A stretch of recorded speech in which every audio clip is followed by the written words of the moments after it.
रुनिकाटा बैग्रिबारि गामियाव लोक्षि गार्जा माइनाव फुजाखौ गाजा गोमजायै फालियो। गुबुन गुबुन बोसोरफोराव खुंबोनाय बायदि देग्लायबो चिरां जिल्लानि रुनिकाटा बैग्रिबारि गामिया साननैनि हाबाफारिजों लोक्षि फुजा लोक्षि गार्जाखौ गामिनि गार्जासालियाव होयो। बाथौ धोरोमनि नेमखान्थि बायदियै बैग्रिबारि गामिया बुधबार आरो बृहस्पतिबाराव साननैनि हाबाफारिजों लोक्षि गार्जाखौ खुंफुंनाय जायो। गिबि सानाव गामियैनो फोथारस्रांनायनि उनाव नैथि सान एबा बृहस्पतिबारनि मोनाबिलि समाव जानागुरु उदय बसुमतारीनि मोन्थोर आवरायनायनि गेजेरजों बैग्रिबारि गामिनि गार्जासालिनि बिमा माइनावनि नमा न'निफ्राय गामिनि गं 44 नखरनि आइजोफोरा बिमा लोक्षिखौ रुजुनना गावबा गावनि न'सिम लानानै थाङो।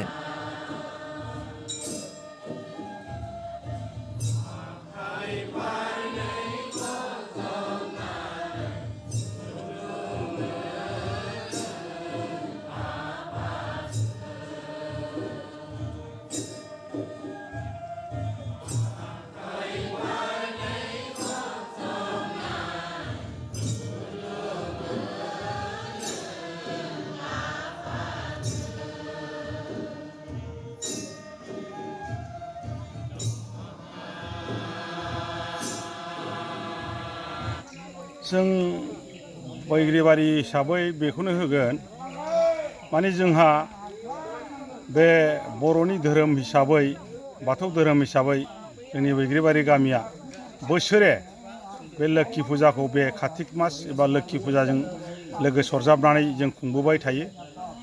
मानो होननानै बुङोबा जों बैग्रिबारि गामिया गोदो आबै आबौनिफ्रायनो जोंनो बे लोक्षि फुजानि नेमखौ जोंखौ फोरोंबोनाय दङ। दा जों बेखौ गारनो हाया। दा बेजोंनो जोंहा जोंनि गामिनि जिउ खांनाय रान्दि दुखि रायजो जानाय संसार जानाय बे फारसे जोंनो बे बिमा लोक्षिया होयो हिसाबै जों बेखौ मोजां फोथायनाय दङ। बिनि थाखायनो जोङो बे बिमा लोक्षिनि मुङाव बोसोरे जोंनि नैबे गार्जासालियाव जोङो लोक्षि फुजाखौ होनाय जायो। परम्परा बाथौ धोरोमनि नेमखान्थि बायदि बेखौ नोंथांमोननि गामिया बेसेबां बोसोरनिफ्राय फालिबोनाय जाखो?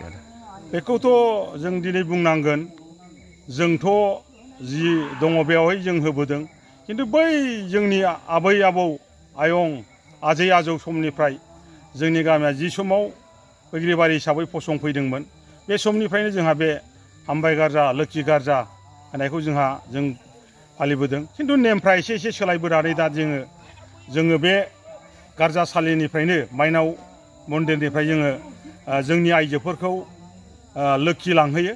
आरो दायो जोंहा मोनाबिलि समाव जोङो जाखां लोंखां बे माइनाव मन्दिरनिफ्रायनो जोङो लोक्षिखौ बरायनानै बर' दौरिनि न'खराव नमा न'आव जों सोहैगोन, रंजा बाजा गाजा गोमजा खालामनानै।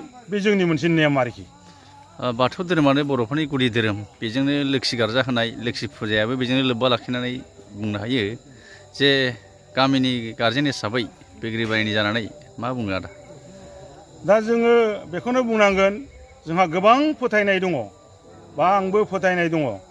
बे बिमा लोक्षिया जोंखौ फोथांनानै लाखिनायाव जोंनि खेथि बाथि बेफार फालांगि खालामनाय आरो जोंनि फिसा फिसौ सोलोंथाइ होसोनाय बायदि बिथिङाव जोंखौ मदद खालामो होननानै जोंहा फोथायनाय दङ।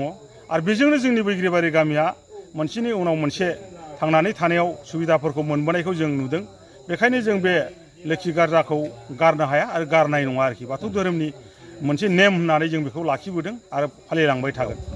खांखा गायदों सारि सारि बैसोमुथि नाराव गन सारदों फुरगानियाराव फाथालि होदों बुलि बुदान मेला फादगिरिखौ गथानानै होदों।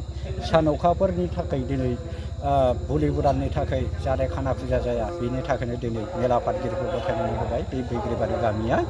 दा बेनि थाखायनो आङो फंनैसो बाथ्राखौ बुंनानै फोजोबनाय। दा बाहाय मिथिना मोन्दों बिथांमोना गोदो गोदाय आबै आबौ जुगनिफ्राय बिथांमोना होबोगासिनो, आंबो बाहायनो मेला फाद खालामबोगासिनो फोलायबोगासिनो। थेवबो बिथांमोननि गामियाव जाहाथे खैफोद आफोद जायाखै, दासिमबो माइ माइरं सफैगासिनो आरो